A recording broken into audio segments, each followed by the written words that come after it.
So by default, if you were to see all the UI right here, then you can see that it is all in English. But let's say I want to go ahead and change around the language of the UI. In that case, you can go around onto my profile and then go to settings right here.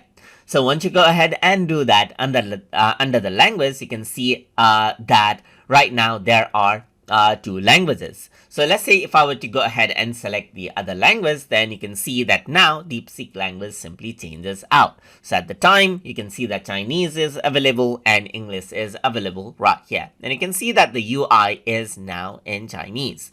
So I can simply go ahead right here and then go to the settings again and change around the language back to English again, just like this. If I want to go ahead and change the language back onto English just like that.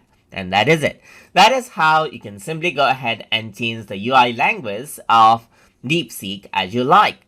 So I hope you guys learned something as always. And as always, please like, comment, share, and subscribe.